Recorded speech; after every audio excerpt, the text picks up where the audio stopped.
bonsoir. Nouvelle édition spéciale sur i24 News. Cette vague de terreur qui continue de sévir en Israël. 3 attaques au couteau pour la seule journée d'aujourd'hui et pour la seule ville de Jérusalem d'ailleurs, avec des blessés, notamment cet après-midi, dont un très jeune, âgé de 13 ans, un Israélien, un jeune adolescent qui se trouve dans un état très grave ce soir. Et c'est peut-être ça le fait marquant de cette journée, les 2 auteurs de cette dernière attaque qui étaient eux-mêmes 2 adolescents originaires de Jérusalem-Est, 2 Palestiniens qui ont été abattus lors de cette attaque. On va revenir sur le récit complet de cette journée marquée donc par ces 3 attaques au couteau, avant d'en débattre avec des invités, des reportages et des directs évidemment. Mais tout d'abord le récit de Maxime Pérez.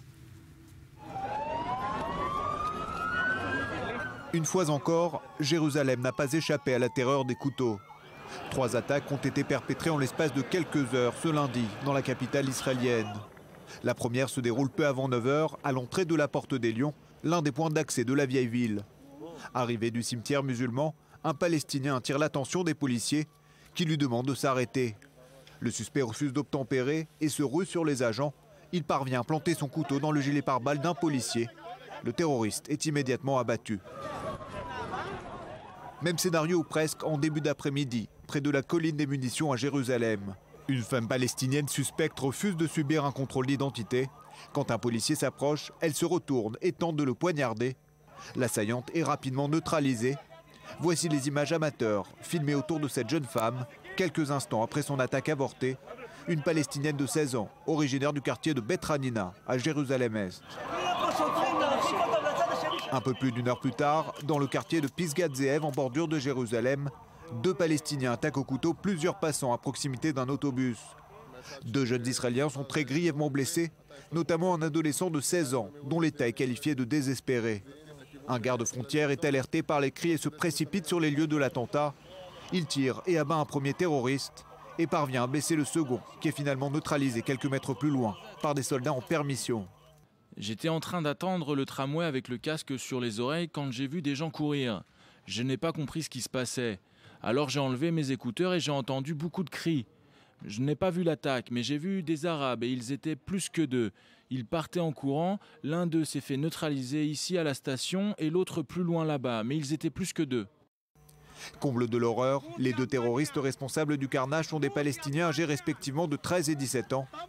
2 adolescents originaires du quartier de Chouafat à Jérusalem-Est, aveuglés par la haine et qui n'ont laissé aucune chance à leurs victimes.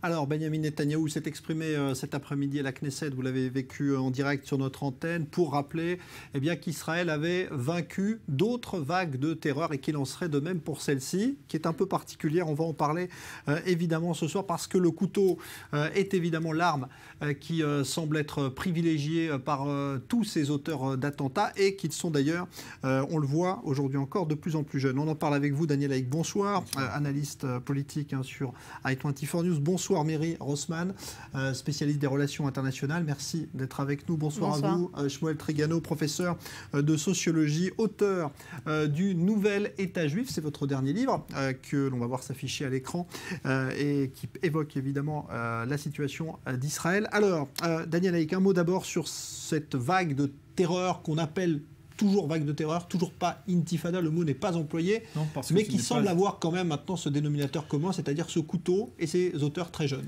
Ouais, ce n'est pas un soulèvement organisé, c'est la raison pour laquelle cela ne porte pas encore le titre d'intifada, mais on peut parler d'une sorte de vase communicant du terrorisme à divers points. Je vous disais que chaque journée avait ses caractéristiques propres. Aujourd'hui, on a assisté à une hausse de la violence, de la tension dans Jérusalem avec ces 3 attentats et une baisse, même si elle est relative dans les territoires en Judée et en Samarie. Alors, une hausse de la tension à Jérusalem, c'est un peu étonnant parce qu'on pensait que le dispositif déployé par les forces de police, par les gardes-frontières, ces milliers de policiers, de gardes-frontières qui sont déployés à Jérusalem pourraient contenir d'une certaine manière cette vague de terrorisme. Mais on voit que finalement, il est difficile pour la police et pour les forces de sécurité de mettre un policier derrière chacun des suspects potentiels ou des terroristes potentiels. Et on voit que finalement, ces loups solitaires peuvent continuer à agir. Alors ce sont des loups solitaires, mais ils ne sont pas pas véritablement solitaires, il faut le répéter. Ce sont des gens qui sont incités par les réseaux sociaux qui jouent un rôle déterminant dans cette vague de violence à laquelle on assiste. Et donc, ils ne sont pas solitaires à proprement parler. Ils sont incités par d'autres terroristes. Et ce qui est intéressant aussi de souligner, c'est une baisse de tension dans les territoires, en Judée et en Samarie. Il n'y a pas eu de véritable soulèvement, il n'y a pas eu d'émeutes massives.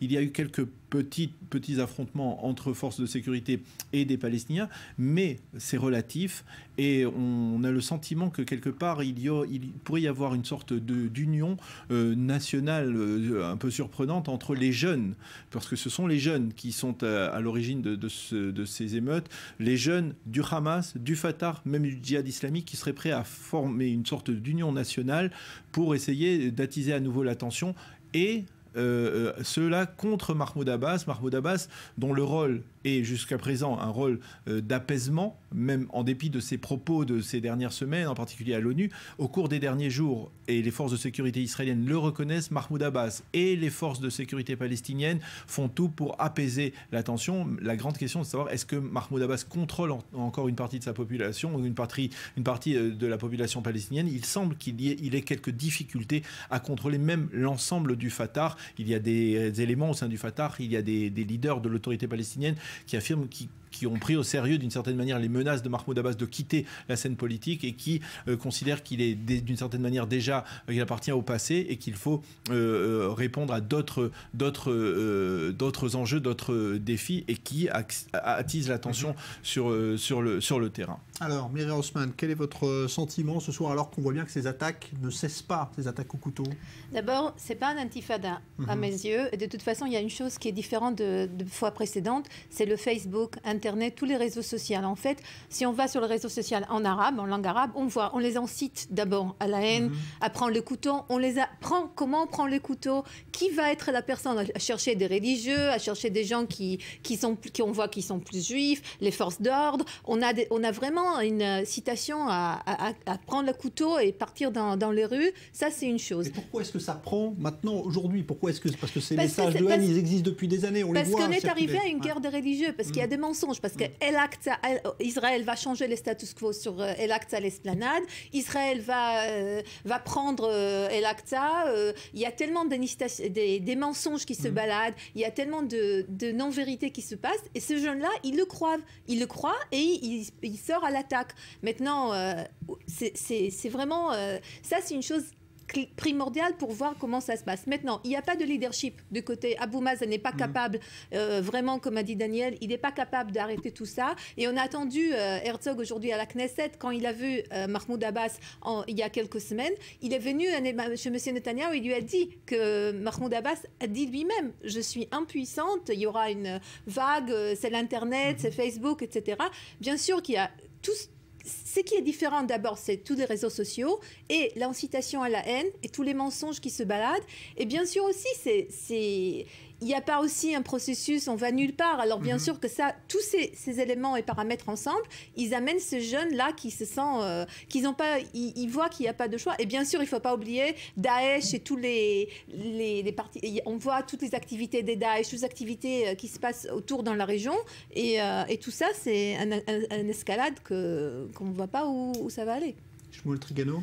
Je ne serais pas d'accord avec votre explication de type sociologique, à savoir que ces jeunes sont confrontés à une situation très difficile, ce qui est sans doute le cas. Nous sommes là face à des actes religieux. Le meurtre est un acte religieux. C'est un sacrifice. Le couteau est un couteau sacrificiel. Et Dieu est invoqué. C'est un acte symbolique très fort d'utiliser un couteau, justement, pour vous. Ouais. Uniquement un couteau. Car le couteau, c'est justement l'instrument sacrificiel. La question est de savoir si ce monde-là pense que les Juifs sont des hommes. Je ne crois pas. On leur a répété depuis des années sur la télévision palestinienne qu'ils étaient les descendants des singes et des porcs. Est-ce qu'ils sont humains ou pas à leurs yeux? Je ne sais pas. Toujours est-il que tuer un Juif, se tuer son Juif, eh bien, c'est un acte de foi. Un acte de foi que va couvrir le fait que le sacrificiant va nécessairement à la mort, en règle générale. Et donc, son suicide cache son crime. Et c'est ça qui est célébré dans la société palestinienne. Lors des premières agressions, lorsqu'il y a eu le couple Henkin qui a été assassiné dans les rues palestiniennes, on s'est offert des bonbons, on a célébré ce sacrifice religieux. Et je crois que là, l'humanité a atteint une régression incroyable, parce qu'en fait, le sacrifice humain a été dépassé depuis bien longtemps, et je crois que Abraham, la figure d'Abraham, l'Abraham biblique, est celui qui a justement représenté le dépassement du sacrifice humain comme acte religieux. Et à ce propos, il y a une logique. Il y a une finalité. Nous ne la voyons pas politiquement parlant, parce qu'en fait, nous voulons rester sourds à la dimension religieuse du conflit, qui est extrêmement importante. On le voit très bien, l'affaire d'Al-Aqsa, qui est une manipulation politique, recourt à des symboles religieux, mystiques, métaphysiques, qui font que les cadres classiques, on aimerait bien que le conflit ne soit qu'un conflit national, territorial, politique, mais il est bien plus que cela. Et c'est ce qui apparaît aujourd'hui et qui me semble extrêmement grave, et qui nécessite en tout cas la conception d'un nouveau paradigme d'analyse de la situation et d'une toute nouvelle stratégie. Par ailleurs, il y a, je pense, un rapport d'articulation entre la déclaration d'Abou Mazen à l'ONU et notamment la démarche des députés israéliens de la liste unifiée arabe. Ça faisait partie des scénarios auxquels on pensait que le lendemain de la création d'un État palestinien, il y aurait un soulèvement des Arabes israéliens. Je crois que là, ils ont cru que ça y était, justement, avec la déclaration à l'ONU, mais c'est venu peut-être trop tôt par rapport à la maturation de la situation. Alors, on va parler de cela dans un instant. Je voudrais juste qu'on aille à Jérusalem, justement, à la Knesset, où Julien Baloul nous attend, puisqu'il y a eu aujourd'hui cette rentrée de la session parlementaire en Israël qui coïncide avec cette situation. Évidemment, Julien, bonsoir. Un mot d'abord sur ce qu'a dit Netanyahou, parce que ça a été une séance très agitée. Évidemment, on savait que ce serait tendu, et ça l'a été tout à l'heure à la Knesset. Oui, absolument. Le discours de Netanyahou a été très agité. Les députés arabes israéliens, puisque j'entendais votre invité qui en parlait à un instant, les députés arabes israéliens ont tous quitté la Knesset au moment du discours de Netanyahou. Un peu avant cela, le président de l'État d'Israël, Reuven Rivlin, a précisé qu'Israël n'était pas en guerre contre l'islam, mais contre le terrorisme. Il a rappelé qu'Israël n'avait aucune intention de changer le statu quo sur le mont du Temple et l'esplanade des mosquées, contrairement à, vous savez, toutes ces rumeurs qui circulent sur le net palestinien et qui excitent tous ces terroristes, qui motivent tous ces terroristes un peu partout dans les rues de Jérusalem et un peu partout dans le reste d'Israël. On peut noter également le discours du chef de l'opposition, Yitzhak Herzog, qui a estimé que le gouvernement israélien avait échoué. Il a vivement critiqué Benjamin Netanyahou. Bref, une rentrée ici parlementaire extrêmement mouvementée. Les députés de la liste arabe unie ont qualifié Benjamin Netanyahou de terroriste. Alors, Netanyahou qui lui affirme que le terrorisme ne vaincra pas, comme ça a été le cas lors des précédentes vagues. Néanmoins, la situation reste très tendue ce soir. Julien, vous l'avez constaté à Jérusalem avec ces 3 attaques aujourd'hui. Oui, absolument. Benjamin Netanyahou veut rassurer, vous l'avez dit Jean-Charles, il a expliqué que comme toutes les précédentes vagues d'attaques terroristes, celle-ci ne vaincra pas et le gouvernement de Netanyahou vaincra cette vague de terrorisme comme elle a vaincu par exemple l'an dernier. Vous vous souvenez, à cette même période, il y avait presque tous les jours des attaques à la voiture bélier, cet attentat à la synagogue contre des fidèles. Donc oui, en effet, la tension reste encore très vive à Jérusalem. Il y a eu pas moins de 3 attaques terroristes aujourd'hui, une ce matin près de la vieille ville, une autre sur le mont de Tarmoshet, le mont des munitions, et un autre dans le quartier de Pisgat Zev, c'est un quartier de Jérusalem où nous nous sommes rendus dès que l'attentat a eu lieu, et la tension est extrêmement vive, les habitants sont extrêmement en colère. Il y avait des adolescents qui étaient en larmes sur le sol parce que ce sont des jeunes adolescents qui ont été poignardés. L'un d'entre eux est dans un état très grave, il est entre la vie et la mort. On voyait des enfants vraiment en état de choc et les parents nous disaient: le gouvernement ne nous protège pas, la police ne vient pas ici, à partir de demain nous n'enverrons plus nos enfants à l'école car nous n'avons plus confiance, nous ne pouvons pas les envoyer à l'école dans ce contexte. Merci Julien Baloul avec donc en direct de la Knesset. On vous retrouvera un petit peu plus tard. On parlait des Arabes israéliens, de leur position. Vous l'avez évoqué, Shmuel Trigano. Daniel Haïk, demain il y a un mouvement de grève qui est annoncé en Israël par ces Arabes israéliens que l'on sent solidaires Est-ce que c'est le cas de la majorité justement de ces Arabes israéliens, de ce qui est en train de se passer et finalement de la cause palestinienne aujourd'hui? Il y a eu un incident qui a été révélateur de la division qui règne au sein du secteur arabe israélien hier soir en direct sur la seconde chaîne de télévision, alors qu'Ayman Oudeh, le leader de la liste arabe unifiée, était en train de se faire interviewer au cœur de Nazareth. Eh bien, le maire de Nazareth est passé en voiture, il a vu que Ayman Oudeh était en train de se faire interviewer, et lui, Ali Salam, l'a interpellé en direct et lui a dit: ça suffit, arrête de te faire interviewer, retourne chez toi à Haïfa, tu ne nous causes que du tort. Il n'y avait pas un juif au cours des derniers jours à Nazareth, arrête d'inciter. Et donc c'est le reflet, en fait, cette interpellation d'Ali Salam est le reflet du conflit qui existe entre les élus nationaux, c'est-à-dire les députés arabes israéliens, qui sont considérés comme des incitateurs au sein de la classe politique, et dont on connaît pour certains les propos extrêmement virulents, comme ceux de Hanin Zouabi ou de Zahalke, et on va dire les notables arabes israéliens régionaux, locaux, qui eux mesure sur le terrain même la problématique, en particulier la problématique économique. Il n'y avait pas, vous savez qu'au cours des dernières années, après la seconde intifada, eh bien, la population juive est revenue dans certaines localités comme Nazareth, dans la région comme Oum el-Fachem, des localités arabes israéliennes où la population aime bien se promener, soit visiter, soit acheter, faire des achats, parce que c'est en général moins cher que dans le secteur juif, dans le centre du pays. Et bien donc là, à nouveau, on retrouve les mêmes réflexes de la seconde intifada. Il y a là une population israélienne qui est effrayée, qui ne souhaite pas revenir, prendre des risques, et donc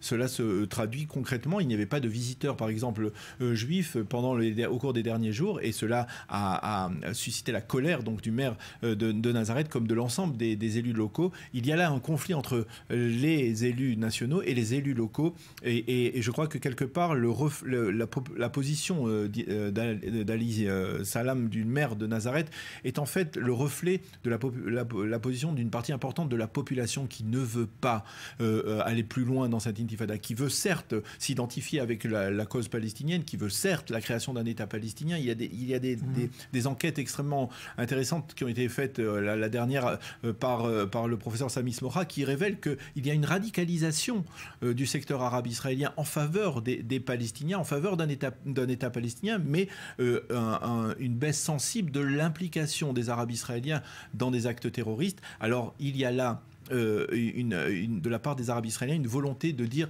nous voulons rester. Il y a 68% des Arabes israéliens qui souhaitent rester vivre dans l'État d'Israël et qui n'échangeraient pas leur citoyenneté par une autre. Donc c'est une donnée importante. Vous êtes d'accord avec ça, Osman? En fait, je vais vous dire quelque chose. Le chauffeur taxi qui m'a amené ici, c'est un arabe chrétien de Nazareth, et il m'a dit en fait la même chose. Il m'a dit: nous, on ne veut pas la grève de demain, ça fait de dommages à nous. Et en fait, il y a une grande partie de la population arabe israélienne qui n'est pas du tout d'accord avec tout ça. En fait, ça leur met le bal dans le pied. Et à vos propos, en fait, je pense pas, c'est pas... On veut qu'on pense que c'est une guerre religieuse, mais il faut aller beaucoup plus loin. Il faut commencer par l'éducation, parce que si aujourd'hui, on voit chez les Palestiniens et même chez les Arabes israéliens, une partie, on voit une éducation à la haine, à incitation à tuer des Juifs, etc. Il faut commencer par l'éducation, bien sûr. Chez eux, ça fait des années qu'on dit ça et ça bouge pas. On voit bien bien sûr, que parce qu'il n'y a pas une volonté. Parce qu'il n'y a pas une volonté. Parce que si vous allez de qui? Des Palestiniens? Des Palestiniens, parce que si vous allez regarder les livres scolaires de leur côté, qu'une partie est payée par l'Union européenne et des pays de l'Europe, on voit en fait que les propos. D'abord, il y a beaucoup de mensonges. On incite à la haine. Quand on voit des enfants de 2-3 ans habillés avec les uniformes militaires et on les incite à être shahids, parce que shahid, c'est quelque chose qui est très bien important. Il faut haïr les Juifs. Mais en même temps, je veux dire qu'il y a beaucoup des Arabes israéliens, en fait, comme il a dit, qui souhaitent rester vivre ici. Oui, ils soutiennent les Palestiniens pour avoir un pays palestinien, mais ils vont jamais y vivre. Et comme a dit le chauffeur taxi, moi, je suis arabe israélien, je suis né ici et je veux vivre ici. Et comme lui, il y a beaucoup que toute cette agitation et tout ce qui se passe, en fait, là, je suis venue à Jaffa, Jaffa est vide. À l'horloge, il n'y a pas une voiture. Là, au port, tout est vide. Et à Nazareth, ce week-end, il n'y avait personne. À Taïbé, il n'y avait personne. Ça touche à leur économie. Et ils ne sont pas tout à fait d'accord pour cela.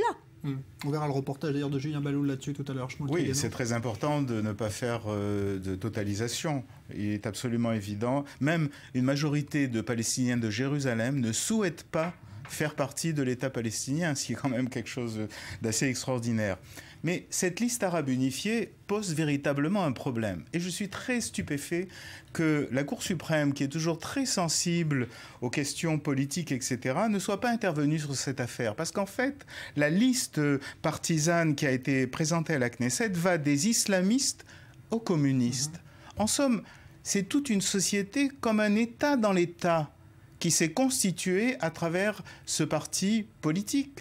Il y a aussi, on a entendu parler de l'existence d'un haut conseil de l'orientation arabe, des Arabes israéliens. Donc en fait, il y a là une partie de la population israélienne qui sont des citoyens israéliens qui se comportent en minorité dissidente, non plus seulement sur le plan intérieur, mais sur le plan international, puisque cette liste va rendre visite au roi de Jordanie. Elle a des liens, elle reçoit de l'argent, je ne sais pas, d'Erdogan, du Qatar, etc. Dans aucun pays démocratique, la chose ne serait acceptée. Imaginez-vous en France une minorité de population ou territoriale qui s'érige en tant que pouvoir, qui discute avec l'autorité centrale. Jamais la République n'aurait accepté cela. Et pourtant, en Israël, c'est accepté. Mais voilà quel est le résultat. Alors, je voudrais qu'on aille maintenant en Cisjordanie, justement, puisqu'on parlait tout à l'heure d'une baisse, semble-t-il, des affrontements. Mais il y en a eu aujourd'hui encore. La preuve, Léa Berdugo, bonsoir. Vous vous trouvez tout près de Ramallah, où il y a eu, c'est vrai, cet après-midi, des affrontements, encore une fois, entre jeunes Palestiniens et armée et police israélienne. Exactement, nous sommes à l'est de Ramallah, non loin de l'implantation de Beth El. Alors ici, le calme est revenu, mais tout au long de la journée, des affrontements sporadiques ont éclaté entre d'un côté les militaires israéliens et de l'autre environ 150 Palestiniens qui s'étaient rassemblés ici. Alors nous avons assisté à un véritable jeu du chat et de la souris. Jet de pierre d'un côté contre tir de gaz lacrymogène et balles en caoutchouc de l'autre. Des affrontements ont donc éclaté toute la journée et également dans toute la Cisjordanie. Ça a également été le cas près de la ville de Hébron, à Toul-Karem ou encore à Naplouse. Les Palestiniens s'étaient rassemblés pour protester contre la mort d'un jeune de 13 ans hier, ici même, lors d'affrontements avec l'armée israélienne. Les funérailles ont eu lieu ce matin et des heurts ont éclaté tout de suite après dans l'ensemble de la Cisjordanie. Au total, 21 Palestiniens ont été blessés et transportés à l'hôpital, dont 4 ici à Ramallah. Par ailleurs, un militaire israélien a été blessé légèrement par un jet de pierre. Il a été transporté à l'hôpital. Ça s'est passé aux alentours de midi, près de la ville de Hébron. Alors Léa, ce qui interpelle évidemment ce soir, c'est l'attitude de l'autorité palestinienne face à ces émeutes. Est-ce qu'il y a un contrôle, selon vous, de ces événements, ou est-ce que l'autorité est dépassée ? Écoutez, l'autorité palestinienne se trouve dans une position inconfortable. D'un côté, Mahmoud Abbas ne veut pas apparaître comme étant faible et de l'autre côté, il ne veut pas inciter à la violence. Donc ici, nous n'avons pas vu de force de police palestinienne, mais d'un côté, il n'a pas un discours officiel d'incitation à la violence. Alors, les versions diffèrent quant à l'appellation à donner à ce regain de violence qui frappe Israël, la Cisjordanie et Gaza. C'est également le cas au sein de la société civile. Nous avons pu parler à Mustapha Barghouti, impliqué dans les milieux associatifs. Pour lui, il s'agit d'un réel soulèvement. Il s'est également exprimé sur les récentes attaques au couteau qui sont déroulées en Israël et en Cisjordanie. Il pointe également du doigt Israël, l'armée israélienne, mais également le manque d'autorité des responsables palestiniens. Je vous propose de l'écouter. Ces attaques au couteau sont des actions individuelles faites par des individus seuls et désorganisés. C'est la réflexion d'une frustration terrible vécue par les jeunes qui se sentent en permanence humiliés, insultés et qui pensent qu'il n'y a plus d'espoir à l'horizon. Je n'ai jamais vu les autorités être marginalisées comme elles le sont aujourd'hui. Je pense qu'elles doivent agir ou elles vont sembler complètement inutiles. Je pense que cette situation où des jeunes qui se révoltent devrait être vue comme une sonnette d'alarme. Ça devrait être une alarme pas seulement pour les autorités, mais aussi pour tous les groupes politiques palestiniens. Voilà donc pour cet entretien recueilli et réalisé par Léa Berdugo. Alors, il nous reste quelques minutes pour conclure là-dessus.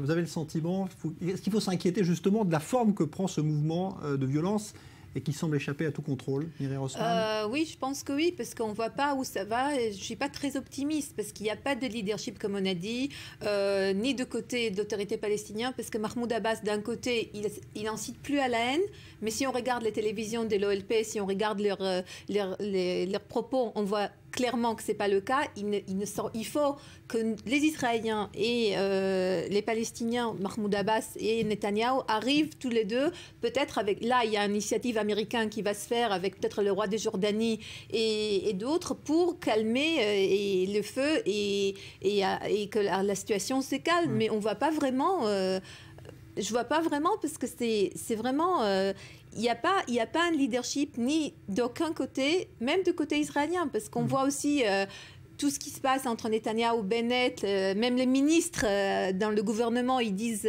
autre chose que le premier. Il n'y a pas vraiment une union. Et de l'autre côté, il y a une union très forte de la population israélienne. Tout le monde est ensemble, tout le monde regarde qu'est-ce qui se passe, aide, soutien, vient en soutien, comme aujourd'hui, aux jeunes de 25 ans, la femme qui lui a sauvé la vie. Je ne suis pas tellement optimiste, mais je suis inquiète pour la situation, oui. Moi, je crois que la gauche israélienne a beaucoup à se reprocher. Elle a diabolisé Netanyahou. Comme ça s'est passé en France pour Sarkozy, exactement de la même façon.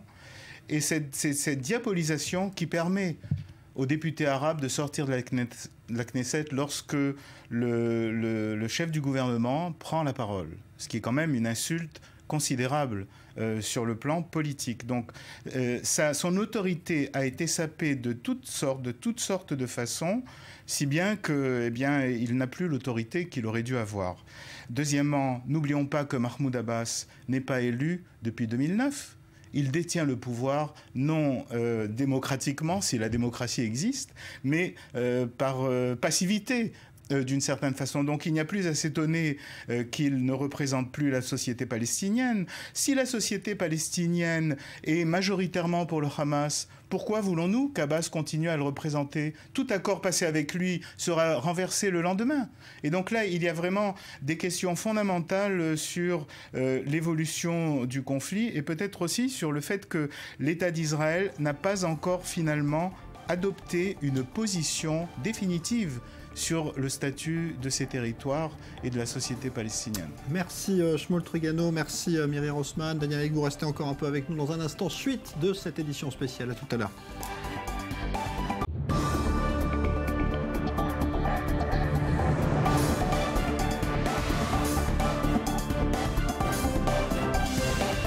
Suite de cette édition spéciale consacrée donc à cette vague de terreur qui se poursuit. 3 attaques au couteau aujourd'hui à Jérusalem avec plusieurs blessés, dont un jeune adolescent israélien de 13 ans poignardé et qui se trouve ce soir dans un état critique. Des assaillants également très jeunes, car l'un des auteurs de ce poignardage cet après-midi à Jérusalem est un Palestinien de Jérusalem-Est. Il est âgé lui aussi d'une quinzaine d'années. On va parler de tout cela dans un instant, tout comme de ces nouvelles tensions ce soir à la frontière avec Gaza, où tout à l'heure, quelques dizaines de Palestiniens ont tenté de franchir la clôture de sécurité avec le sud d'Israël. Il y a eu là aussi intervention de l'armée. 6 Palestiniens blessés. Tout semble rentrer à peu près dans l'ordre à l'heure qu'il est. Puis demain, il y a cet appel à la grève générale lancé par les Arabes d'Israël, en lien évidemment avec les événements actuels. Pourtant, bon nombre de ces Arabes israéliens se plaignent des conséquences sur leur activité économique de cette vague d'attentats. Alors, entre ceux qui soutiennent ouvertement les violences et ceux qui disent en subir les conséquences, y a-t-il une vraie fracture au sein de cette communauté? Reportage, Joseph Emmanuel. C'est l'heure de déjeuner et il n'y a pas l'ombre d'un client. Aucun des commerçants ne veut parler de cette véritable désertion. Eux-mêmes sont occupés à s'informer des attaques qui frappent Israël depuis plusieurs semaines. Ici, à Jaffa, la plupart des commerçants sont arabes. Hors caméra, beaucoup affirment que les Israéliens ont peur de sortir, en particulier ici. Il y a quelques jours, un bus était caillassé par une jeunesse se disant solidaire de leurs frères palestiniens. Nous nous trouvons au cœur de Jaffa, à quelques encablures de Tel Aviv. Normalement, ici, les commerces sont assaillis par les touristes et les cafés de terrasse bondés, bien loin de l'atmosphère qui règne ici aujourd'hui. Une atmosphère de peur, les attaques sont devenues le quotidien des citoyens israéliens. Ici, à Jérusalem, la police des frontières repère un individu suspect, les hommes le contrôlent, mais tout bascule. L'individu se jette, poignard à la main sur un policier. Ses collègues abattent le terroriste sur le champ. Quelques jours plus tôt, un homme se jette sur un passant en pleine rue. Des images d'une grande violence, devenue presque une routine en Israël. Certains n'hésitent plus à parler d'intifada des couteaux. Beaucoup en Israël dénoncent une incitation à la haine grandissante. Une incitation que l'on retrouve également à Gaza. Ici, le Hamas est au pouvoir depuis plus de 10 ans. Assez longtemps pour lourdement influencer la jeune génération. Chaque vendredi, les imams prêchent devant des milliers de personnes. Le discours est souvent un appel à la haine. Le mot israélien n'est ici jamais prononcé. On exhorte la jeunesse palestinienne à poignarder des juifs.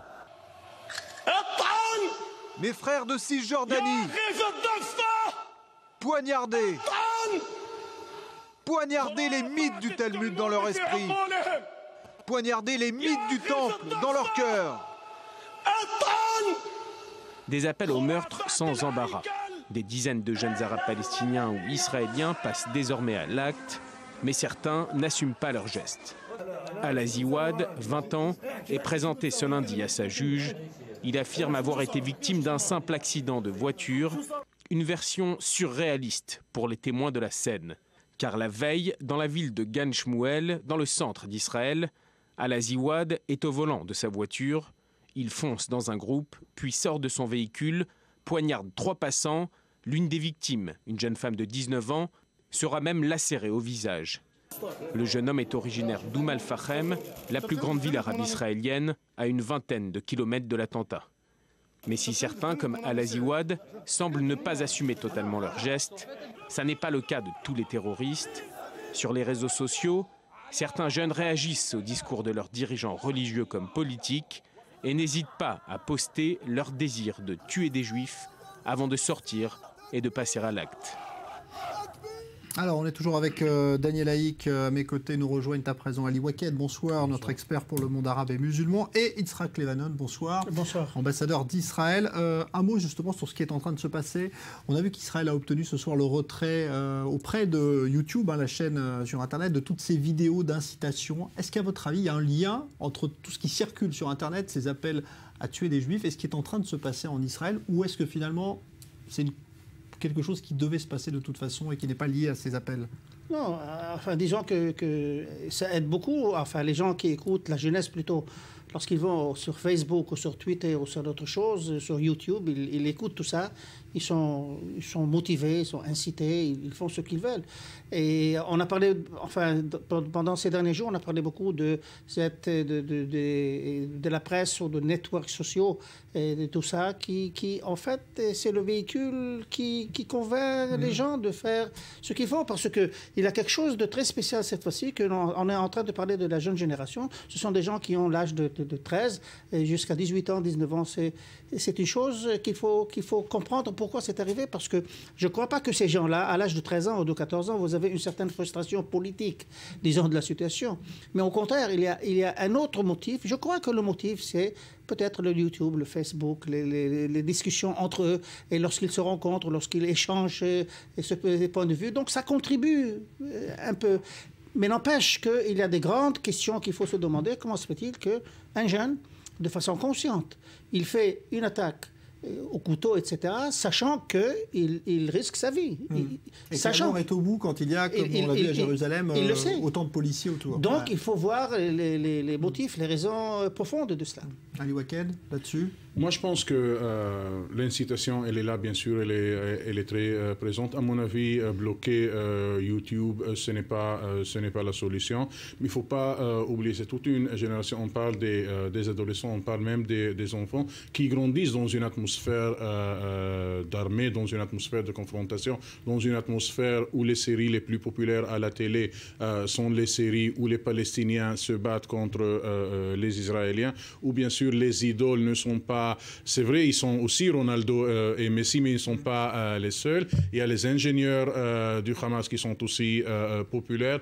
Et les martyrs, donc quand tu es un enfant et tu te balades dans un camp de réfugiés, les posters des martyrs sont toujours là.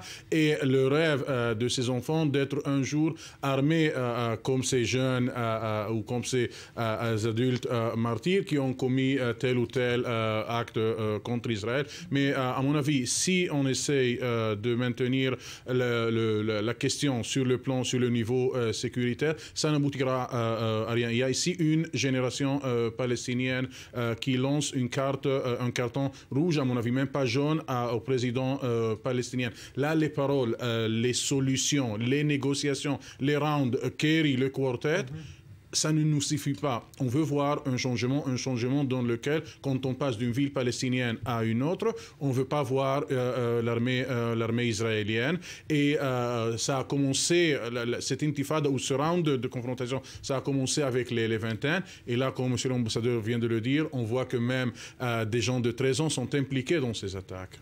Il y a une question importante, c'est-à-dire, effectivement, ce sont les jeunes qui mènent cette vague d'émeutes, ce sont des jeunes qui n'ont pas connu la seconde intifada. Et la grande question, c'est est-ce que ils vont être... Je ne suis pas sûr, Daniel, qui n'ont pas connu la deuxième intifada. Ce sont des jeunes frères qui ont été tués. Alors, ils avaient des ce sont des jeunes qui n'ont pas vécu d'une manière ou d'une autre la seconde intifada. Des jeunes qui ont 17 ans aujourd'hui sont des jeunes qui étaient très jeunes au moment de l'intifada. Et la question, c'est de savoir est-ce que les Palestiniens plus âgés, ceux qui ont vécu les affres de l'intifada, les conséquences dramatiques sur le plan économique, sur le plan même national pour le peuple palestinien, est-ce qu'il risque d'y avoir une tentative de calmer les esprits de la jeunesse, ou alors au contraire suivre la jeunesse si on parle des territoires occupés, à mon avis, aujourd'hui, c'était la journée la plus calme en Cisjordanie, en ce qui concerne même les confrontations entre Palestiniens et entre l'armée israélienne. Abu Mazen, à la veille de la rencontre entre la direction palestinienne et le quartet international, veut donner la chance, veut se montrer. Ce quartet qui annule sa venue à la demande de Netanyahou. Ça ne change rien, ça ne change rien. Le quartet n'a toujours rien. Enfin, il a une influence qui est très limitée, même s'il veut trouver une solution. Donc, ça ne va changer en rien. Mais tout simplement, ce que Daniel vient de dire, c'est que les anciens, ceux qui ont participé à la seconde intifada, par exemple, ils ne participent pas cette fois-ci. Voilà. Mais ils ont très peu d'influence sur la jeunesse. Parce que la jeunesse, elle est motivée par d'autres choses. Regardez, ils se rencontrent ensemble, cette jeunesse, que ce soit dans les camps, que ce soit à l'école, que ce soit partout. Ils utilisent l'Internet, ils utilisent le Facebook, ils se parlent, ils échangent. Le chatting, ce qu'on dit tout le temps entre eux. Donc, ceci influe ces gens-là de faire les choses. N'empêche qu'il y a un facteur, à mon avis, qui est un facteur de contamination. Lorsqu'il voit, par exemple, un jeune de 16 ans ou de 17 ans est en train de jeter des pierres ou de faire quelque chose d'autre, un jeune de 14 veut être aussi un héros, il veut faire la même chose et il le fait. En fin de compte, le problème, c'est une question d'éducation à long terme. C'est une faille, que ce soit de la part d'Israël ou de la part de l'autorité palestinienne, qu'on n'a pas éduqué ces gens-là sur d'autres motifs ou d'autres bases beaucoup plus saines. Ouais. Est-ce que c'est possible, ça, à votre avis? L'éducation a un rôle très important, mais là, ici, on a tendance à mettre l'accent sur ce qui se passe, sur la violence dont on souffre tout le monde, et ignorer les conséquences et les circonstances qui ont créé cette violence. Parce que là, même si on arrête cette vague, personne ne nous garantit que dans quelques mois, dans une année, dans 2 ans, il n'y aura pas une deuxième ou une troisième vague.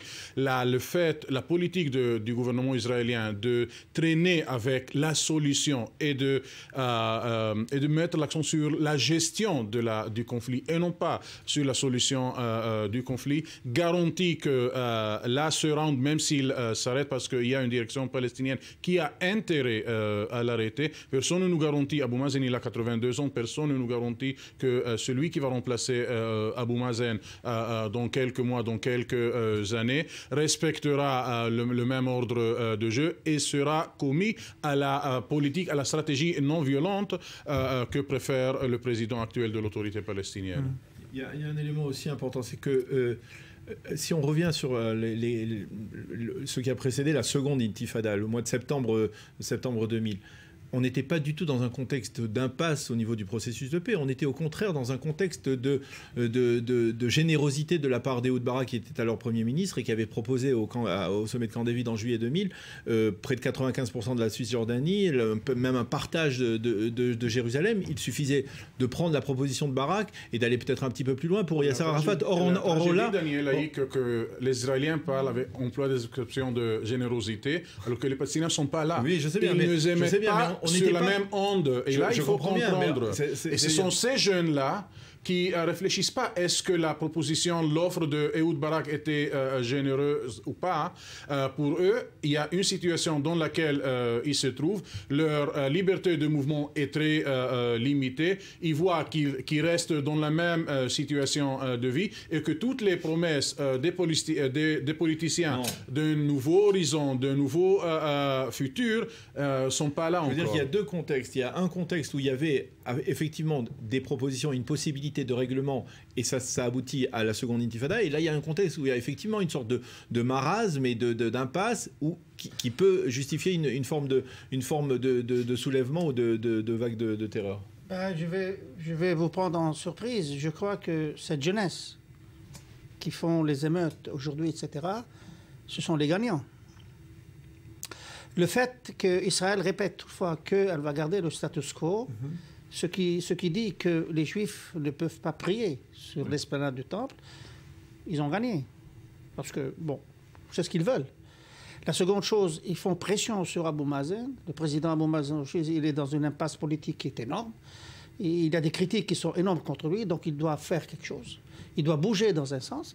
Et à mon avis, le troisième point, c'est qu'après avoir calmé le jeu, parce que ça se calmera en fin de compte, Israël sera aussi sous pression pour qu'on puisse bouger au début d'un processus avec les Palestiniens. Alors justement, cette pression, elle s'est peut-être ressentie aujourd'hui à la Knesset, le Parlement israélien, où les députés faisaient leur rentrée pour la session hivernale. Julien Baloul, vous êtes sur place.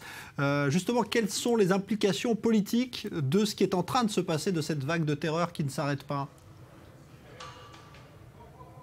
Il y en a plusieurs. Tout d'abord, on sait que Benjamin Netanyahou est un peu dépassé par sa droite, la droite de sa coalition, ou par des députés même de son propre parti qui critiquent, sa passivité. Ils estiment que le gouvernement devrait faire davantage. À l'instant, nous sommes juste à côté du bureau du Premier ministre Benjamin Netanyahou. Nous venons de voir à l'instant le ministre de la Défense entrer dans le bureau du Premier ministre Netanyahou, sûrement pour faire une évaluation de la journée d'aujourd'hui, puisque vous le savez, 3 attentats aujourd'hui. Le gouvernement également est parti, entre guillemets, en guerre, en guerre judiciaire en tout cas, contre les députés arabes israéliens accusés de propager la haine et d'inciter à la haine. Le Premier ministre israélien a demandé hier d'ouvrir notamment une enquête contre Hanin Zouabi, la députée arabe qui a appelé les musulmans à venir par milliers sur Al-Aqsa pour déjouer ce qu'elle a appelé être un complot israélien. Donc il y avait une grosse tension à l'ouverture de la session d'hiver de la Knesset ici, Jean-Charles. Les députés arabes israéliens ont appelé le Premier ministre terroriste. Merci Julien Baloul, on vous retrouve un petit peu plus tard et il y a d'ailleurs eu l'arrestation aujourd'hui également du leader de ce fameux mouvement islamique Branche Nord qui est montré du doigt. Voilà, Ahmed Salah. Jean-Charles, M. l'ambassadeur a employé l'expression « Israël va être sous pression d'entamer un processus de négociation ». Et ça, c'est exactement le point. Quand on veut rentrer dans un processus de paix, ça doit être un phénomène positif. C'est quelque chose qui doit créer un enthousiasme. Alors, côté... c'est pas le cas en ce moment. C'est pas le cas en ce moment. Et le gouvernement israélien actuel, il mesure les initiatives dans des termes de pression. Parce qu'on sait, si jamais on rentre dans un processus de paix, là, il y a une unanimité écrasante au sein de la communauté internationale. C'est les lignes de 1967, y compris Jérusalem-Est. Maintenant, est-ce que, quand on parle de Jérusalem-Est, est-ce qu'on va parler de la géographie ou est-ce qu'on veut parler, comme veut le mouvement islamique, et du centre et du cœur de ce conflit, la mosquée d'Al-Aqsa et le mont du Temple. Alors, je voudrais qu'on va peut-être retrouver d'ailleurs Julien Baloul dans quelques instants, car on a confirmation à l'instant d'une nouvelle tentative d'attaque qui a avorté, en tout cas dans un bus à Jérusalem encore, où un terroriste a tenté de s'emparer de l'arme d'un soldat. Il a été neutralisé. Il est sérieusement blessé, donc après avoir été abattu. Il y a également 2 blessés légers. Donc, ces attaques qui continuent à un rythme qui est quand même assez soutenu, même si on a l'impression que ça s'arrête un petit peu en Cisjordanie, à Gaza. Ouais. Ça date depuis Rosh Hashanah, le Nouvel An juif. Ça fait 3 semaines, plus que 3 semaines à peu près. Ouais. Ça fait 1 mois. Début octobre. Ouais. Début octobre, donc ça continue. Si ça continue, donc c'est pas une chose qui est sporadique. Mais je voudrais, entre parenthèses, parler du camp sioniste, parce que bon, ils ont parlé. Je crois qu'ils font une grave erreur de ne pas s'incorporer au sein de la nouvelle coalition, enfin de rentrer au gouvernement. Donc la gauche travailliste, qui ne veut pas rejoindre le gouvernement du national. Je parle de Yitzhak Herzog, de son parti, etc. Je crois que c'est une grave erreur politique, à mon avis. Oui, il devrait être dedans, parce que, regardez, on a vu le fait. Lorsque Benjamin Netanyahu, le Premier ministre, est en train pour faire son discours, les membres de la Knesset arabe du Parlement, ils ont quitté. Ils sont retournés lorsque Herzog en a parlé. Donc, il peut être un genre de pont, disons. Et secondo, en tant que ministre des Affaires étrangères, parce qu'on parle que lui sera le ministre des Affaires étrangères, il pourra à la rigueur entamer certaines choses. Donc, à mon avis, c'est une grave erreur de regarder... À quoi? Qui va aboutir à commencer un processus. Il faut être clair aujourd'hui que c'est impossible, c'est inconcevable. Et à mon avis, c'est illogique d'arriver à une solution complète. Un règlement, disons, final entre nous, les Palestiniens, maintenant. C'est pas possible. Un règlement des règlements, des arrangements, beaucoup plus de rapports et beaucoup plus de confiance, des choses qu'on peut faire sur place et qu'à la longue, ils s'accumulent pour constituer le premier pas vers la solution permanente. Alors, retour de nouveau à Jérusalem. Julien Baloul, pour les précisions dont vous disposez sur ce qui semble bien donc un nouvel attentat ou tentative d'attentat tout à l'heure à Jérusalem. Absolument, l'attaque s'est produite à l'entrée de Jérusalem, près du pont, vous savez, à l'entrée de Jérusalem. Pour ceux qui connaissent la ville, dans le bus 185, un terroriste a essayé de voler l'arme d'un soldat. On déplore 2 blessés. Le terroriste a été neutralisé, Jean-Charles. Merci Julien Baloul. Donc ce serait la 4e attaque pour cette seule journée donc à Jérusalem. Daniel Haïk. Au niveau de la coalition gouvernementale, Benjamin Netanyahu se trouve effectivement face au refus catégorique, en tout cas pour l'instant, en tout cas public, de Yitzhak Herzog de rejoindre la coalition gouvernementale dans la nécessité de trouver d'autres moyens, d'autres partis pour élargir sa coalition. Il aurait voulu dans l'absolu se débarrasser de Naftali Bennett et d'Ayelet Shaked qui sont une opposition à l'intérieur même du gouvernement, on l'a vu au cours des dernières semaines. Alors qui peut les remplacer dans un tel gouvernement? On a beaucoup parlé au cours des derniers jours de l'attitude, on va dire, très digne de Yair Lapid et du parti Yesh Atid. Yair Lapid qui évite de critiquer le gouvernement, qui se positionne comme un leader qui veut cautionner en tout cas la position actuellement du gouvernement israélien. Il n'est pas impossible que Yair Lapid puisse être tenté de rejoindre la coalition gouvernementale, mais cela ne pourrait se faire dans le contexte actuel qu'après qu'il y ait eu un amendement à la fameuse loi sur l'enrôlement des élèves des instituts talmudiques, à partir du moment où ces élèves ne seraient plus jugés sous le coup de sanctions pénales. Et donc là, à partir de ce moment-là, on pourrait peut-être assister à une coalition dans laquelle il y ait à la fois des orthodoxes et le parti de Yair Lapid, et puis il y a toujours l'inconnu de Lieberman. Le nombre de ministres. Alors, il faudra ne pas changer le nombre de ministres, mais les deux partis sont quasiment les mêmes. Non, il y a 9 députés ou 10 députés du côté de Yair Lapid, 8 députés du côté de Naftali Bennett. Donc cela pourrait. La grande inconnue, c'est Avigdor Lieberman. Que fera Avigdor Lieberman? Certains responsables, un ministre a même sous-entendu qu'Avigdor Lieberman pourrait être prochainement un un ministre dans le gouvernement de Benyamin Netanyahou. C'est vrai qu'on ne comprend pas vraiment ses critiques, on ne comprend pas vraiment pourquoi il est à l'extérieur. Il n'aurait fait une allusion qu'il ne serait pas opposé à envisager l'éventualité d'obtenir le ministère de la Défense dans un cas de figure, dans un quelconque cas de figure. Donc il peut y avoir des modifications. Ce qui est important de souligner, c'est que Benyamin Netanyahou ne peut pas se permettre d'avoir à la fois un front sécuritaire dans tout le pays et un front parlementaire à l'intérieur de la Knesset. Cela serait trop difficile pour lui. Alors, je voudrais qu'on écoute justement, on va écouter bien 2 interventions aujourd'hui, celle de Netanyahou dont on vous parle, un extrait, puis juste après on entendra un dirigeant palestinien. D'abord Benyamin Netanyahou à la Knesset cet après-midi. Il faut comprendre une fois pour toutes que le terrorisme ne vient pas de la déception d'un blocage du processus de paix. Le terrorisme provient de la volonté de nous exterminer. Le terrorisme des couteaux ne nous vaincra pas. Celui qui vainc à chaque fois, c'est ceux qui reconnaissent que c'est notre patrie, notre pays, et ce qui vaincra, c'est la volonté de vivre qui surpasse la volonté de mort. Netanyahou cherche une 3e intifada. Il cherche à instiguer une 3e intifada. Il cherche à éviter les problèmes qu'il a affrontés dans l'arène politique et diplomatique où il a misérablement échoué.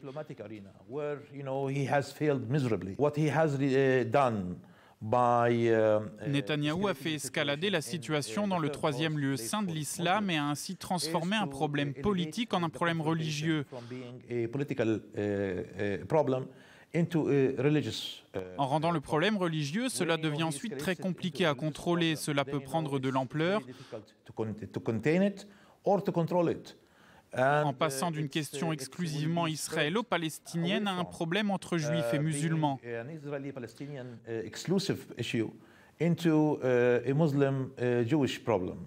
Nous cherchons le compromis, nous cherchons la paix et des accords, alors que lui cherche la confrontation. Nous appelons à des manifestations pacifiques, alors qu'il appelle à la mort et à la destruction. Voilà, 2 analyses évidemment très différentes de la manière dont on ressent la situation. Oui, Jean-Charles, dans ces cauchemars, l'ancien marxiste ministre des Affaires étrangères de l'autorité palestinienne, Riyad al-Malki, n'a pas imaginé qu'il critiquera le gouvernement israélien autour du mont de Temple, autour de la mosquée d'Al-Aqsa. Et c'est le grand danger que sont le mouvement Fatah et l'autorité palestinienne et le bloc séculaire au sein de l'autorité palestinienne, que le discours est en train de plonger, même pas de bouger, de plonger profondément sur l'aspect religieux du conflit, maintenant non pas israélo-palestinien, mais plutôt musulman-juif. C'est pour cela, il y a 2 heures à peine, le numéro 2 du mouvement islamique, le fameux aile nord du mouvement islamique Kamal Khatib, a averti qu'Israël se trouvera face à 1,3 milliard de musulmans. Et si on parle d'incitation et si on parle des réseaux sociaux, là on est en train de parler, le Hamas et le mouvement islamique sont en train de parler que Al-Aqsa est en danger et que la lutte ne doit pas être réduite aux seuls musulmans de Jérusalem, aux seuls musulmans de la Cisjordanie et de la bande de Gaza, aux seuls musulmans arabes d'Israël, mais ça doit être le contexte de tout le conflit régional, et que l'État islamique et les autres mouvements djihadiques doivent savoir que le grand danger auquel fait face la nation islamique à l'heure actuelle, c'est le changement du status quo à la mosquée d'Al-Aqsa. Regardez, je crois qu'il y a des gens qui essayent de faire peur, disons, aux Israéliens en ce qui concerne le Haram al-Sharif et une guerre religieuse. Je ne crois pas qu'il y aura une guerre religieuse. Israël n'a rien, mais absolument rien du tout contre l'islam, au contraire. Et la seconde chose que je voulais dire tout simplement, j'étais un peu surpris parce que lorsque j'ai entendu il y a quelques jours le membre de la Knesset Zahalka parler d'un status quo, je suis parti pour vérifier certaines choses. Et je suis arrivé à la commission Peel des années 30. En 1929, ils ont écrit, c'est écrit, et tout le monde peut vérifier ça, que les émeutes de 1929, que les papes ont été provoquées parce qu'ils disent que les Juifs veulent s'accaparer du mont du Temple. Ça fait 150 ans. 80 ans plus tard. Israël ne s'est pas apparé ni de Haram al-Sharif, ni de la mosquée d'Aqsa. Israël reconnaît de façon officielle que l'Aqsa, c'est un lieu saint. C'est d'ailleurs dans le status quo. de 1967, c'est un lieu saint pour les musulmans. Non, vous le dites, mais il y a des vidéos, tout le monde le dit, mais... plus qui circulent dans les réseaux sociaux où des juifs prient sur les mosquées, sur l'esplanade dans les dernières semaines. Et ces vidéos sont virales. Il y a des centaines de milliers de personnes qui voient des juifs. Maintenant, que ce soit monté ou non, on voit des personnes de toute façon avec des kippas et des tzitziot qui prient sur l'esplanade de mosquées. Et quand Uri Ariel et quand Miri Regev, et d'ailleurs la droite israélienne a joué aux mains du mouvement islamique. Quand le gouvernement israélien, représenté par la ministre de la Culture, par le ministre de l'Habitation, joignent ces visites à Al-Aqsa, il déclare que les Juifs ont droit à en prier. À mon avis, ça donne une munition très importante aux mains des radicaux qui veulent exactement traîner le conflit dans son sens religieux. Je crois qu'on minimise, là on n'en a pas parlé du tout, mais je crois qu'on minimise, on devrait insister sur le rôle majeur joué par Raed Salah et par le mouvement islamique là-dedans. Et je crois que quelque part, si on devait revoir, et si on devait parler de statu quo qui a été modifié, il faudrait rappeler un peu ce qui s'est passé au cours des dernières années sur l'esplanade du Mont du Temple, ou sous même l'esplanade du Mont du Temple, lorsque le Waqf a commis des infractions à la loi sur l'archéologie en creusant, par exemple, dans les écuries du roi Salomon. Si on parle de violation du statu quo, il y a eu là-bas une violation du statu quo en faveur de la population arabe, de la population palestinienne. Donc ça, c'est un point important. Et puis, je crois qu'il faut souligner par rapport à l'ensemble de la communauté internationale, pour l'instant, Benyamin Netanyahou semble avoir réussi à convaincre les Américains et l'Union européenne qu'il n'y a pas eu de modification au sein du statu quo sur le Mont du Temple. Et c'est la raison pour laquelle cette communauté internationale, elle est relativement effacée et elle ne critique pas Israël. Et c'est un bon point aussi pour Netanyahou. Il faut dire aussi qu'il y a beaucoup de choses qui se passent également en Syrie, ce qui occupe aussi. Merci Yitzhak Levanon, merci Ali Waked, merci Daniel Haïk. Journal, dans un instant, on se retrouve dans 10 minutes. À tout à l'heure.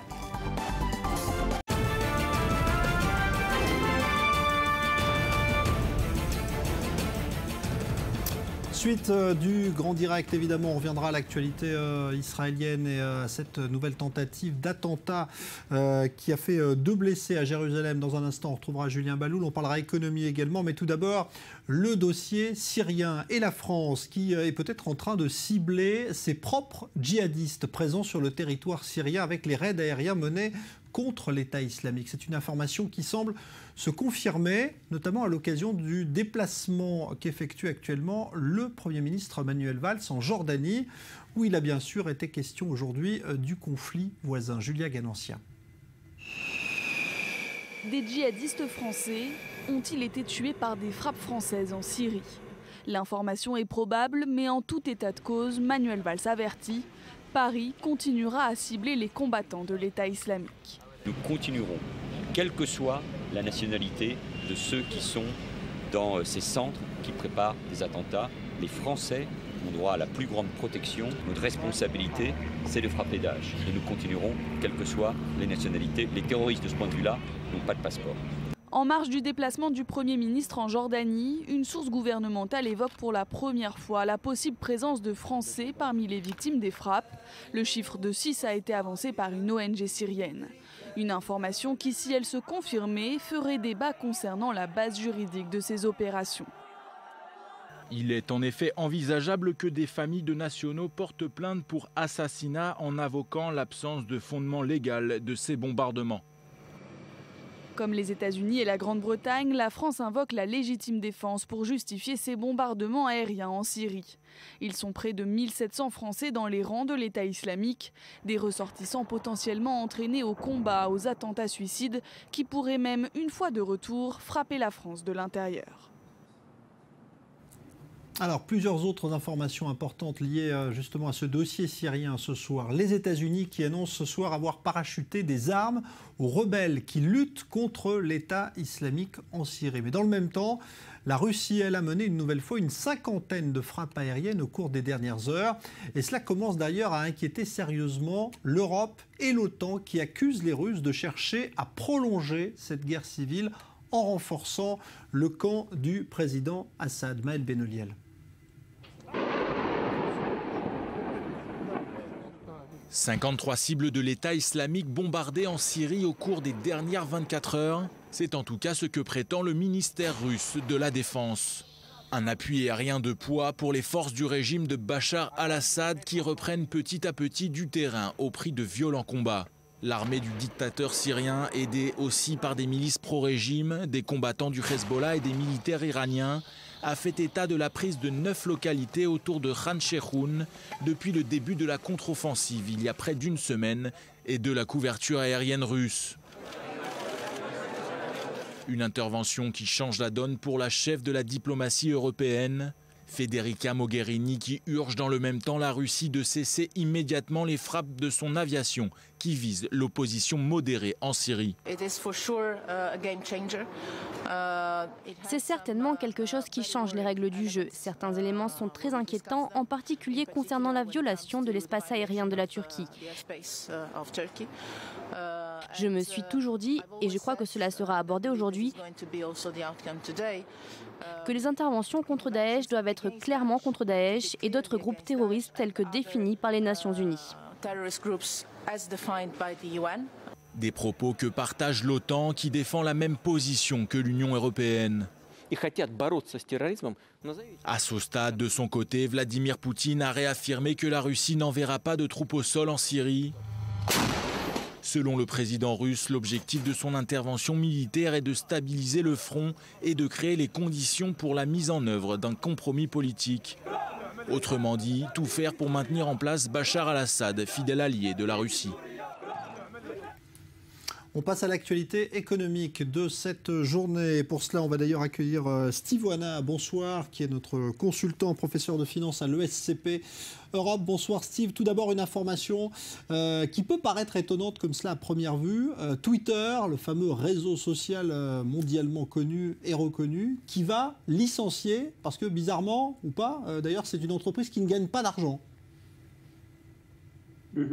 En fait, là, depuis son introduction en bourse, on a eu pas mal de déconvenues sur Twitter. L'action a plus que doublé. Puis aujourd'hui, elle est pratiquement au niveau où elle était au moment de l'introduction en bourse, entre 25 et 30 $.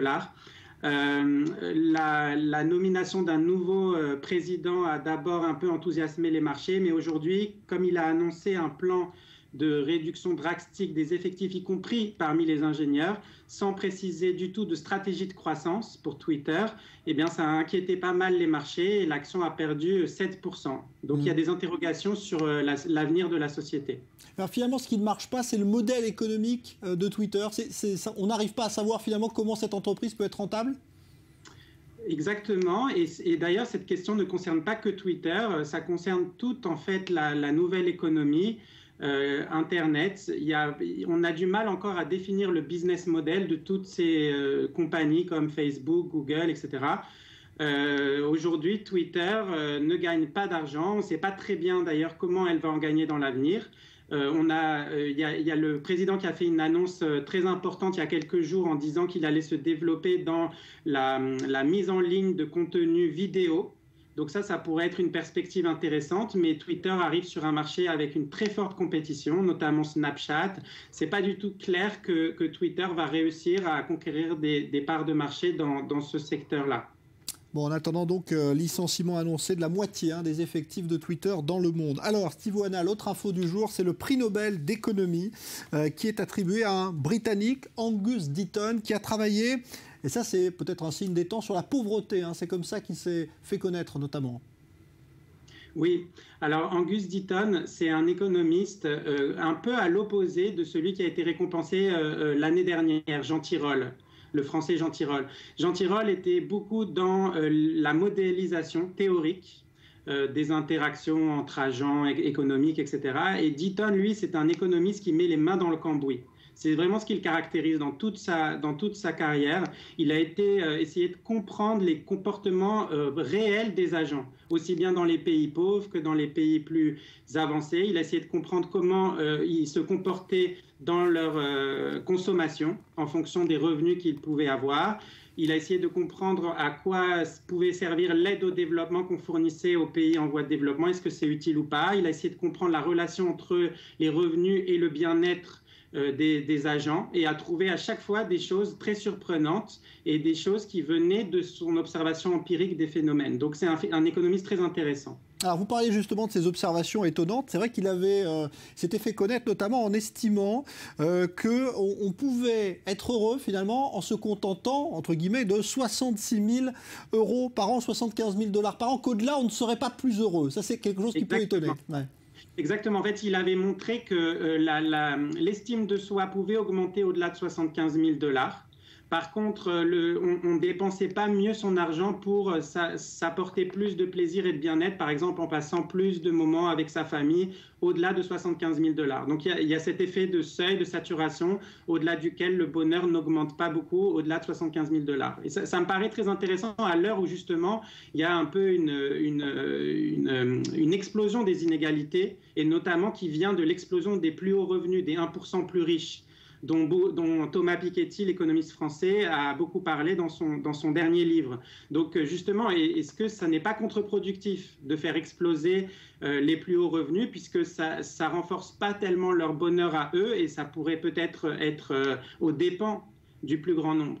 Voilà, en tout cas une théorie qui est en lien évidemment avec l'ère du temps. Merci beaucoup pour cette analyse, Steve Oana. Je rappelle que vous êtes professeur de finance à l'ESCP Europe. Vous étiez en direct donc pour commenter cette actualité économique. On revient évidemment à l'actualité en Israël, et c'était il y a exactement 15 ans, en pleine deuxième intifada. Une scène particulièrement violente qui a parcouru les écrans de télévision du monde entier. 2 soldats israéliens en patrouille qui s'égarent du côté de Ramallah et qui se font lyncher par une foule en colère alors qu'ils pensaient avoir trouvé refuge dans un poste de police palestinien. Retour sur ces faits très violents avec Léa Volbert. Les mains souillées de sang, fièrement exposées devant une foule en liesse. C'était il y a 15 ans, jour pour jour. 2 soldats israéliens, Valim Norzitz et Yossi Avrahami, s'égarent en voiture. Ils se retrouvent dans la ville de Ramallah, en Cisjordanie. Rapidement repérés par des policiers palestiniens, ils sont conduits au commissariat. Plusieurs jeunes Palestiniens parviennent à s'infiltrer dans le bâtiment par une fenêtre. Les 2 réservistes israéliens sont battus à mort, défenestrés. L'un des cadavres est pendu, puis roué de coups. Ces scènes de barbarie filmées par une équipe de télévision italienne font le tour du monde. Moins de 24 heures plus tard, l'armée israélienne bombarde plusieurs quartiers de Ramallah. En Israël et en Cisjordanie, le cycle de violence est inexorablement engagé depuis plusieurs jours déjà. C'est le début de la seconde intifada. Les assassins de Valim Norzitz et Yossi Avrahami ont été traqués pendant de nombreuses années. Certains ont été traduits en justice puis emprisonnés, d'autres ont été libérés. C'est le cas de Aziz Sarla, ce jeune Palestinien aux mains ensanglantées, arrêté en 2001 par la police israélienne, puis relâché quelques années plus tard, avec des centaines d'autres prisonniers, en échange du soldat Gilad Shalit. Voilà, retour donc sur un épisode tragique, évidemment en lien avec ce qui se passe depuis plusieurs jours maintenant en Israël, cette vague de terreur qui ne faiblit pas. 3 attaques au couteau dans la journée à Jérusalem et une 4e tentative avec quand même des blessés ce soir à Jérusalem. On va retrouver tout de suite en direct Julien Baloul. Julien, les détails dont vous disposez sur cette nouvelle attaque de tout à l'heure? C'était aux alentours de 20h30 heure locale, un bus à l'entrée de Jérusalem, entre le pont à l'entrée de Jérusalem et le palais des congrès. Un terroriste a tenté de voler l'arme d'un soldat dans l'autobus. Le soldat s'est battu avec lui. Ensuite, le terroriste a essayé d'étouffer le soldat. Un policier qui était monté à bord s'est jeté sur le terroriste pour tenter de l'immobiliser. Là encore, le terroriste a tenté de voler l'arme de service du policier. Il n'a pas réussi et le policier a donc abattu le terroriste. Le terroriste est donc mort. Il y a quand même 2 blessés dans cette attaque, Jean-Charles. La dernière d'une longue série, une journée noire pour Jérusalem. Oui, justement, Julien, on revient avec vous en détail sur ce qui s'est passé aujourd'hui, des attaques au couteau qui ont donc été centrées aujourd'hui sur Jérusalem. Oui, 4 attaques, les 4 à Jérusalem. La première tôt ce matin près de la vieille ville, elle n'a pas fait de blessés. C'était donc près de la vieille ville. Ensuite, en début d'après-midi, il y en a eu un sur la colline des munitions avec un blessé qui a été blessé donc par couteau, un policier, un garde-frontière. Ensuite, entre le tramway et l'autobus de Pisgatzev, dans un quartier de Jérusalem, il y a eu 2 blessés, dont un très grave qui est entre la vie et la mort. Les blessés sont un adolescent de 13 ans et un jeune de 25 ans et l'un des deux terroristes avait à peine 13 ans. Jean-Charles, c'est important de le souligner. Et enfin ce soir, donc vers 20h30 à l'entrée de Jérusalem, cette attaque où un policier et un soldat ont été blessés. Alors tout cela intervient évidemment dans un contexte politique aussi qui se tend de plus en plus parce que vous étiez à la Knesset aujourd'hui et qu'on a vu lors du discours de Netanyahou à quel point il y avait également des tensions entre les députés arabes israéliens et le gouvernement Netanyahou. Oui, tout d'abord, les députés arabes israéliens ont traité de terroriste le Premier ministre. Ils sont sortis de la Knesset pendant son discours et à l'inverse, la majorité, tout à l'heure je parlais avec des députés qui accusaient les députés arabes israéliens de ne pas s'occuper de leurs électeurs et de s'occuper que des Palestiniens. Ils ont estimé que c'était eux qui avaient sur les mains, c'est eux qui avaient la responsabilité des violences et sur leurs mains le sang des victimes. Il y a vraiment des accusations très graves. Il faut dire que Hanin Zouebi, la députée arabe israélienne, a appelé le public à venir par milliers sur l'esplanade des mosquées pour déjouer ce qu'elle a appelé être un complot israélien. On a encore donc cette théorie du complot qui est reprise par les députés arabes israéliens sur les réseaux sociaux palestiniens. Donc voilà un peu cette tension au sein de la Knesset. Merci Julien Baloul en direct donc de la Knesset à Jérusalem après une journée donc marquée par ces attentats et puis donc cette intervention de Benyamin Netanyahou. On parlait de ces très jeunes auteurs de l'attaque au couteau de tout à l'heure à Jérusalem dans le quartier de Pisgat Ze'ev. Eh bien en Syrie aussi, l'État islamique a décidé d'enrôler de plus en plus jeunes des soldats formés et endoctrinés à la violence. Julia Guénancia. Sur ces images mises en ligne par l'État islamique, des enfants dans un camp d'entraînement. En Irak ou en Syrie, des garçons sont enlevés par l'organisation terroriste ou la rejoignent volontairement. Tout leur est alors inculqué, de l'interprétation de la charia au maniement d'une arme à feu. Les premières victimes, les enfants des communautés yazidis et chrétiennes. L'entraînement avait lieu du matin au soir pour les enfants. On nous enseignait la religion et ceux qui ne voulaient pas apprendre étaient punis. Pour nous punir, on nous battait et on devait rester debout en plein soleil pendant des heures. Ils nous réveillaient à 4 heures du matin pour la prière et ils punissaient ceux qui ne se réveillaient pas. Il y avait très peu de nourriture. On ne mangeait qu'un repas par jour. Raqqa est le fief syrien de l'État islamique. Ici, la misère est endémique après plus de 4 ans de guerre. Le groupe persuade souvent les parents d'envoyer leurs enfants dans ces camps d'entraînement en échange d'argent. On se sert de leur sang pour transfuser les combattants blessés. On les paye pour dénoncer les infidèles ou ceux qui critiquent l'organisation. Et on les forme à devenir des kamikazes. On leur apprend même à décapiter un autre être humain. Ils nous ont appris à trancher des gorges et à nous faire exploser. On doit mettre la main sur le front, relever la tête de la personne, lui mettre le couteau sous la gorge et l'égorger. On nous a aussi appris à tirer sur la goupille juste en haut d'une grenade et à la jeter immédiatement ou elle nous explosera dans la main. Aucun chiffre ne permet de dire avec précision combien d'enfants sont concernés. En juillet dernier, l'Observatoire syrien des droits de l'homme affirmait que 1100 enfants auraient été recrutés par l'État islamique en 6 mois. Plus de 50 d'entre eux seraient morts, notamment dans des opérations kamikazes.